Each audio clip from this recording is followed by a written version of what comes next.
of your destruction. Let no joyful voice be heard. Let no man look up at the sky with hope.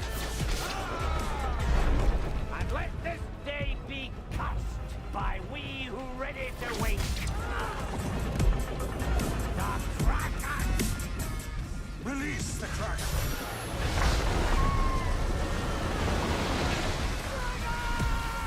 Hey, look, it's the Krackin!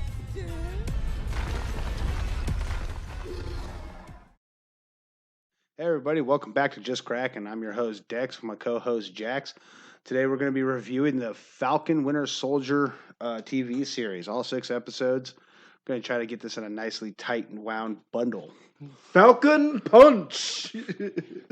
I'm still waiting for that meme to come out. Yeah, it's gonna happen. It's going to happen, especially this last episode. It definitely was a total scene where he was pulling that fucking thing off. Plenty. Yeah, there's Falcon kicks and Falcon punches all over the place.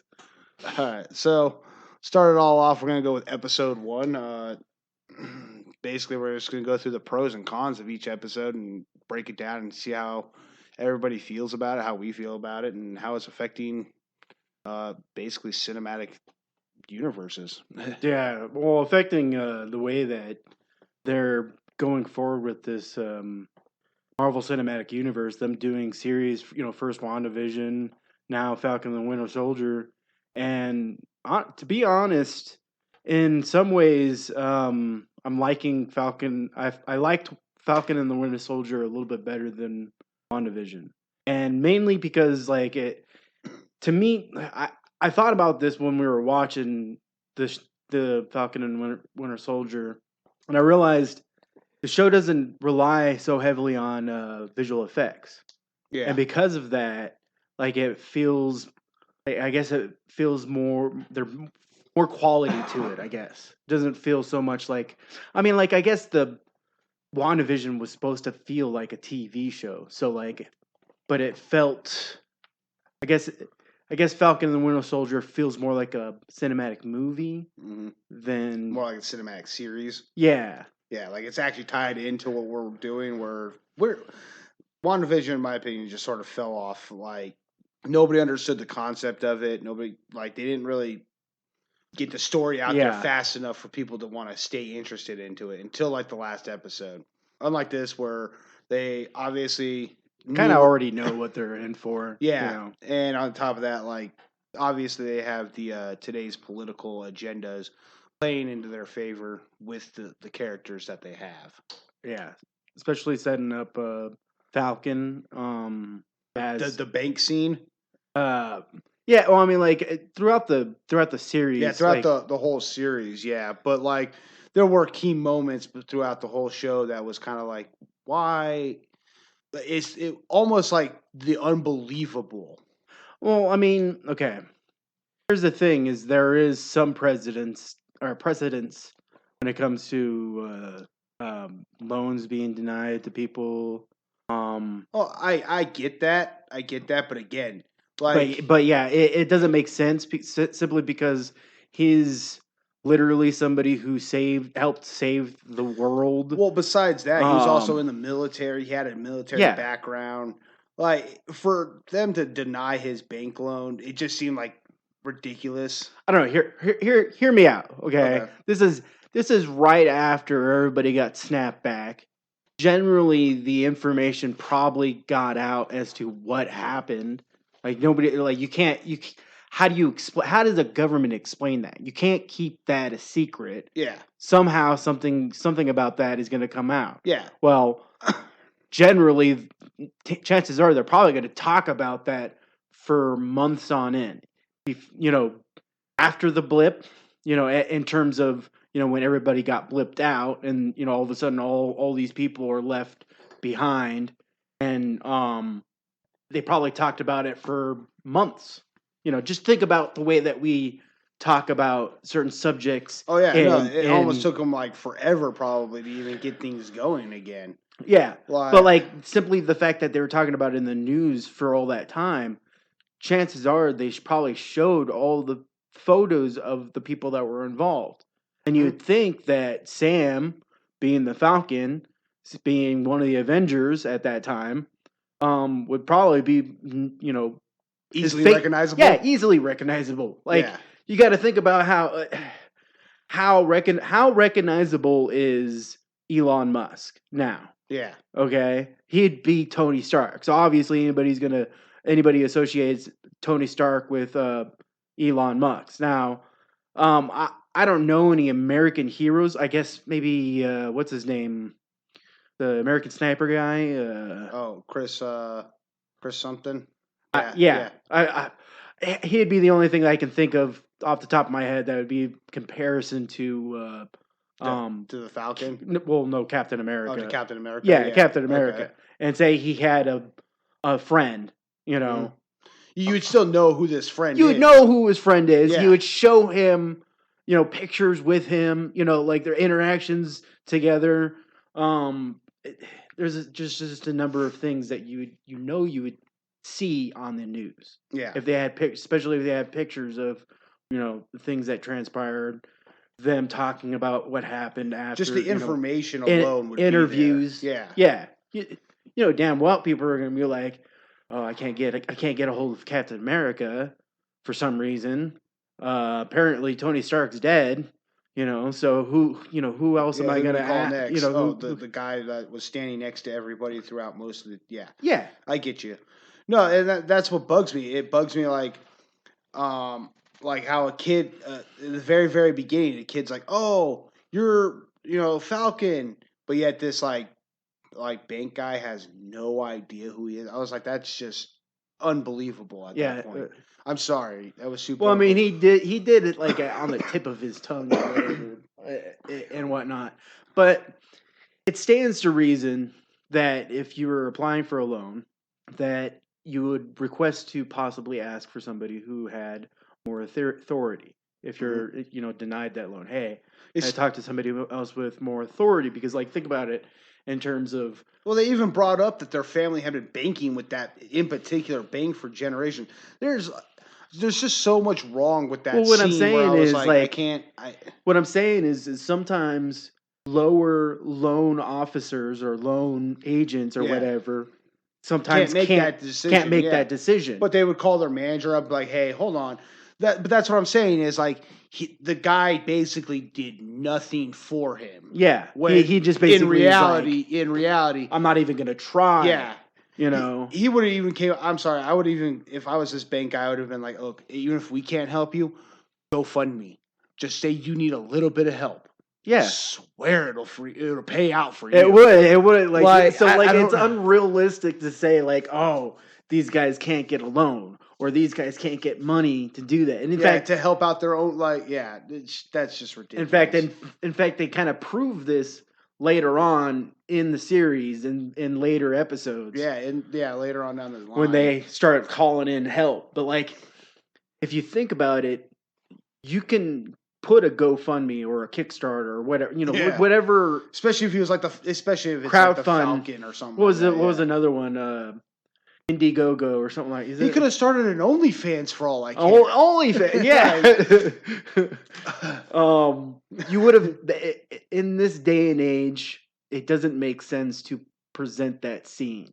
Yeah, and it's clear because of that. Because there's such alternatives when it comes to funding, especially when you're Falcon. Yeah, I mean, you're an Avenger who literally helped save millions of lives. Literally half something tells me somebody's gonna be like, yeah, I got a few bucks here, Falcon. Thank you for helping save my life. Thanks for bringing back mom and grandma. Yeah, exactly. Like that. Yeah, no, the help would have been there. That's basically all we're getting at with this. Yeah. But speaking of which, one of the things that they did touch down on is kind of like a PTSD thing that like Bucky is going through. I kind of like that arc that he's like on a redemption. I really like that. His struggle. Yeah, I mean, it touched a nerve. Definitely made me empathize with his like struggle, in a different way that I never did in any of the previous like Captain America movies. Right? Like it almost was Like you kind of knew that was going on, but like it never touched on it. yeah. And now that you have this whole series where you're like touching on the fact that Bucky went from being this, super proud soldier ready to die for his country to being this puppet killer yeah. robot, Yeah. basically. Killer ready, cyborg. ready to kill at any moment whoever you point to, and then he gets his life back, but those they're still with him. It's all everything that happened. It's kind of like any normal.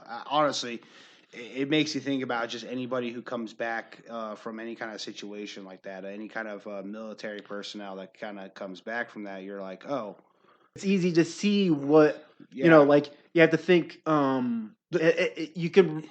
For them, especially for like ex-military, they can easily relate to that concept. Yeah. Simply because sometimes that's kind of the way they are. They're like, you point, we shoot. Yeah. That's what their training was. And then they come back to their normal life in society, and you're just kind of left with this emptiness of, well, I had a purpose, and now my purpose is that and like any like possible, you might have some guilt there too. Yeah, right? Definitely. I mean, Bucky was definitely dealing with guilt from all the assassinations he had to do for Hydra, all the innocent people that got caught up in the mix. I mean, all that is a real thing. I mean, that's a real thing in modern, even in our times now. Yeah, our society. Innocent people get caught up in all kinds of unfortunate events, and it's not always within our power to stop these events from happening, but the guilt's always going to be there because you're like, I wish I could have stopped it or even prevented it from even happening to begin with. Yeah. And when you're this ex-soldier, ex-military, and you have to go to a normal life where it isn't you taking orders and going off and doing something that you may regret later on or may get you killed in some way, shape, or form. But now it's like, oh, I want to go on a date. Like it's you struggling through Tinder apps and whatnot. Yeah, it's a different fight altogether now. Yeah, but like in his head, he's still struggling with the fact that he went through all that. He went through the fights that he went through. I mean, like you got to think, he went from one fight to the next. Like he's also like they even touched down on. He's 106 years old. Yeah, the character is 106 years old. That's a lot of time. That's a lot of fighting. Yeah, really did. He had like a break. When he went and healed in Wakanda. When he was healing in Wakanda. But even then, he was still fight. Like it was still a fight inside of his head. Yeah. Like. No. Like I said, it's very awesome, and it's very kind of heartwarming when it's touching. Yeah, when they touch down on, especially when they sort of things do the full circle, because they start out like that and they talk about that, and then the end, when he finally is able to really come, do what he needs to do. Yeah, come to terms with it. What happened to him and what he's done all the years that he was the Winter Soldier. It was kind of heartwarming. It was kind of like it's probably one of the best parts of this series, no doubt. But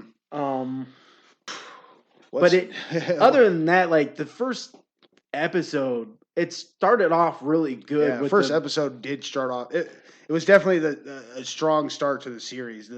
The action, specifically the action with the Falcon, his like flight suit.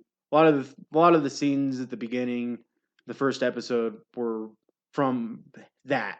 Was mostly from that. Yeah, it was mostly just the beginning aerial assault action sequence. It was good. There was a few parts I had. Like I said, I don't understand how this guy thought it was a smart idea to bring a wingsuit to a flapping wing. Again, fight. I don't think it was planned. Like it doesn't seem like those suits. I don't think they expected the Falcon to just show up. to show up. No, I get you, but also like those suits, they jumped in those suits really fucking quick. It's very convenient. Very conveniently placed. Yeah. And how fast they jump into these wingsuits. it's remarkable. It's remarkable. It's like it's remarkably 1 amazing. second he gets knocked to the floor, and then like literally next clip He's zipping up. they're the already suit, they're zipping up. They're strapping that one dude to the back of the strapping dude fucking down. yeah. It's like, okay, I'll try to I'll just ignore I'll that. Just, I'll just believe it. Just I'll just ignore believe that part. Like 2 weeks beforehand, you guys like woke up every morning and did a drill on how to get these wingsuits on as quick as possible. I'll just take that in consideration. In an airplane. Yeah, in an airplane while it's flying, and then strapping homeboy to the back. Yeah. That was, I'm sure you guys ran drills 2 weeks solid. Definitely. But what's the I keep on forgetting this character's name. It's like Batrock. Batrock. Yeah. They're turning. He seems to be he's a returning Captain America villain, not only in like obviously the movies and in the show, but apparently in the comic books. Again, like I don't really know enough about it. Yeah, it's not that I'm not a huge Captain America fan. It was just yeah. It's Captain America. America. It's a choice about whether or not we're gonna buy a Batman comic book or a Captain America comic book. Exactly. Unfortunately, I only have enough money for a Batman comic book. I'll catch the digital download. Yeah, something. Okay, so on to the second episode. Second episode starts getting rocky. Like this is and we're not the only ones who are talking about this. It's basically on everybody's plate. Yeah, everybody's little hit list. And we'll get to it in a second. I do want to point out one little tidbit that we noticed while we were watching this. How is it that a guy who can work on some super tech from but can't get a diesel motor to run? Yeah, like he can work on Red Wing. He can solder some wires together, but for some reason, diesel motors are like some ancient form of technology to him that he just does not understand. It just doesn't it doesn't make sense to me that he would be. You would think, given his background, that he would have at least a little bit of knowledge to be able to. Yeah, it's hard. It's a little hard. It's a bit of a stretch. Yeah, it's a little stretch. And then when they touch down on it further, like in the episodes when him and Bucky are working on it, and Bucky doesn't know how to work it, I'm like, that motor was invented when you were in the military. Like that was the main type of motor they were using. What the fuck are you talking about? Yeah. I don't know. I don't know enough about I don't know, like it would make sense that I didn't know how to do shit like that. I would have no idea what to do. Yeah. But when you go from one scene where he's working on super tech from Tony Stark to another scene where he's working on an old diesel engine, it's inconsistent. It feels inconsistent. A little bit inconsistent, but definitely something I overlooked the first time we watched this. Yeah. I just didn't care. I was just like, he can't get the motor to run. Haha. Yeah, right. Back to what we were saying though. So in the second episode, first off, they introduce a character known as Isaiah Bradley. This very well known, or if you're a comic book fan, specifically Marvel, you know this character. He's a sad reflection on American history. Yeah, a very dark time and a very dark time in our history. But at the same time, I'm really glad and honestly kind of happy that they did introduce this character and that they did do it the way they did, because it's something that does need to be talked about. It's definitely something that needs to be in the light. It's definitely not an overstep in terms of like if somebody were to call it a political agenda. It's not an overstep. It's very much present in the comic books. Yeah, and it's not just that. It's also very present in our culture right now. Like Yeah, everything that's currently going right now. currently right now. The problem is with this episode is what leads up after this scene. So after they leave Isaiah Bradley's house, Which, by the way, he's one of the original test subjects for the Super Soldier serum. his so quick backstory about this character is after Captain America gets frozen in ice, they try to reinvent the super soldier serum as quickly as possible because they're just trying to come up with a new Captain America is kind of basically the story on this. There's a group of guys, obviously they're all colored gentlemen, and basically they're treated like garbage, which isn't too experimented on, and yeah, any issues which isn't that too they far had. from the truth of that time period. Yeah. either. And like I said, it's a dark time period, but it has, it's something that should be talked about. So that way, It in should the be future- known. It should be known and it should be taught because knowing the history allows us to make better decisions in the future. Yeah, exactly. And so that's why I was actually super glad that they did do this. But the scene leading up to it, where as Sam and the scene leading after. leading after it. Sorry, the scene leading after it, where Sam and Bucky are leaving his house, is where it really starts getting rocky because, like, at most, it shows Sam just raising his voice a little bit, and then all of a sudden, like, there's these cops, pulling him over, super out of place, unnecessary. Like, to suggest that police officers would behave this way based off of a slight raise of voice, like, it did not look like they were screaming at each other. It didn't look like they were throwing hands or anything. Yeah, it's at best a slight altercation between two people in the barely an argument, barely like a heated debate. And I'm not saying that this probably would never happen in some parts of the country or some parts of wherever. It just seems less likely, and it seems like an overreach of like a stretch. Yeah. It seems out of place or kind of a forced. Doesn't feel organic. It feels forced. It's like all of a sudden this police car just pops up out of nowhere.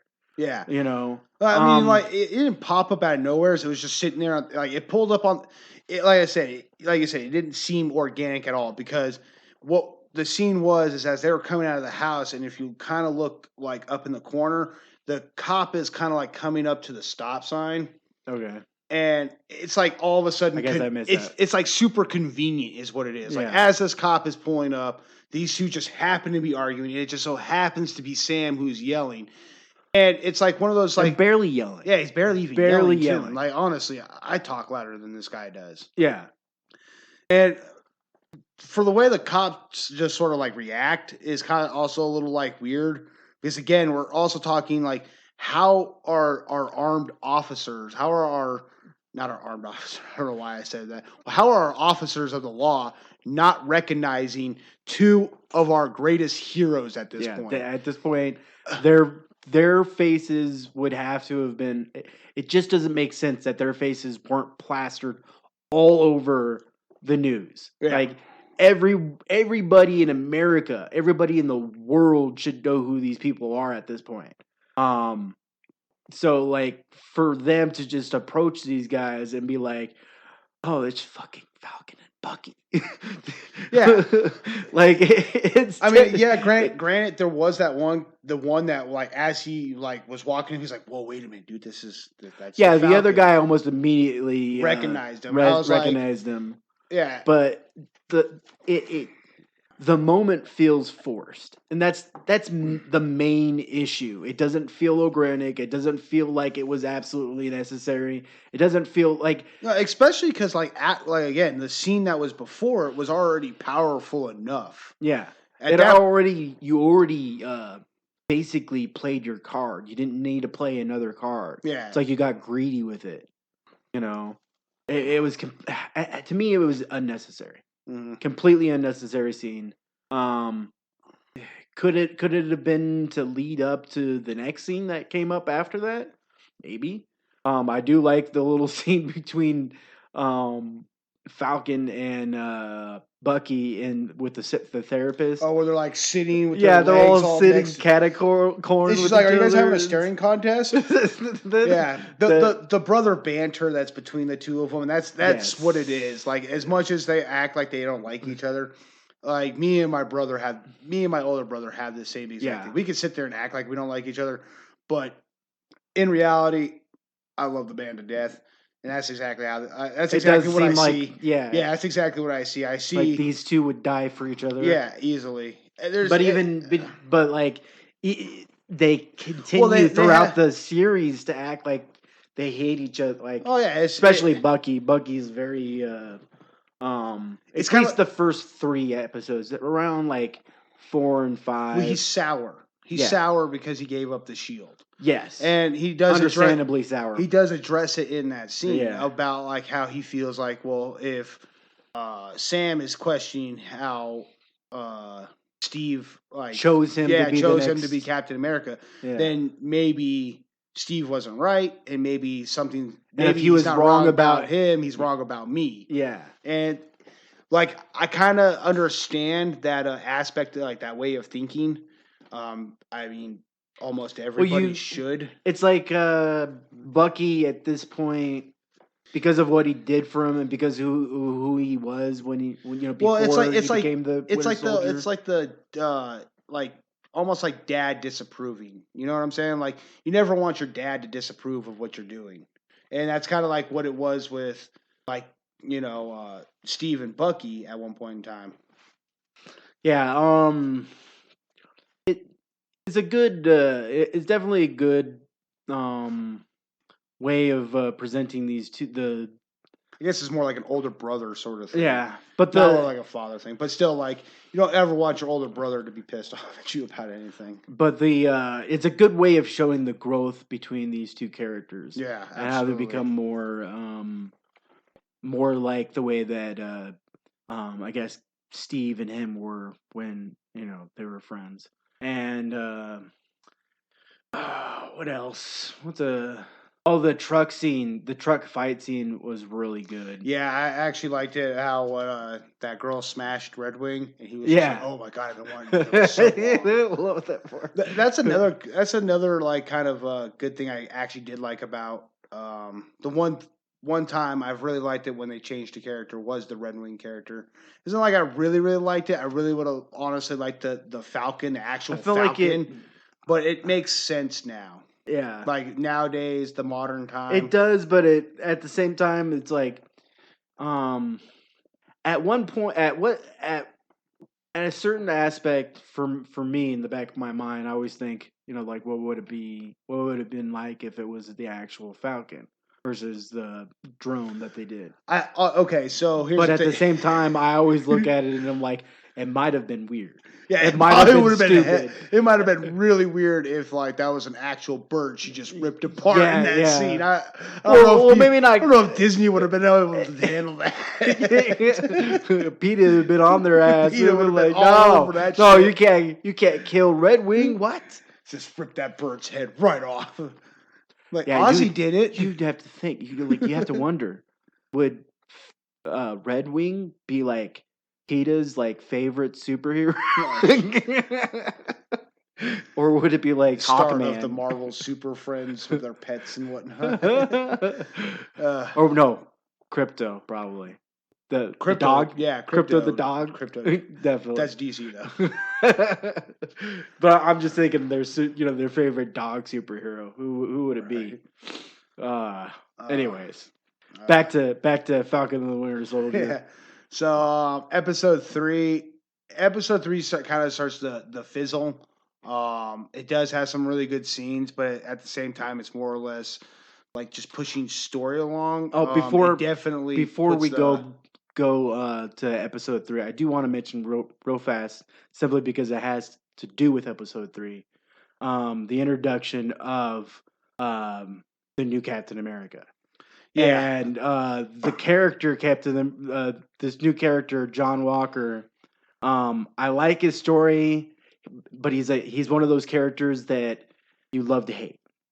You like aspects of him, but at the same time, he I agree does with things you. that make you hate him. Yeah, no, I absolutely agree with you. That's the point of his character. Yeah, the I mean U.S. in the agent, comic books too. he was, the douchey Captain America. Honestly, I think he was introduced that way to get people to want to have the original Captain America back. Yeah, Which happens every single time they replace Captain America. right.